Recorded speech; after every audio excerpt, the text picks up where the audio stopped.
Dari rekaman CCTV terlihat pelaku mengancam korbannya yang juga pegawai honorer di salah satu kantor di Jalan Kerung-Kerung, Makassar.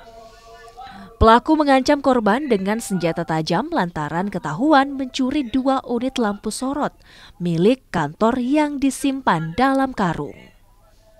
Menurut keterangan dari korban saat kami interogasi di lapangan, terduga pelaku Wandi ini saat kedapatan mencuri balon lampu, pelaku hendak menyangkal sehingga korban dan teman-teman korban melakukan pemeriksaan di karung milik terduga pelaku dan berhasil menemukan 2 buah bola lampu sorot dan lelaki Wandi sempat melarikan diri ke rumahnya sehingga lelaki Wandi ini kembali ke korban dengan membawa parang. Kasus ini kini dalam penanganan Polsek Makassar dan pelaku dikenakan pasal 362 dengan ancaman hukuman 5 tahun penjara.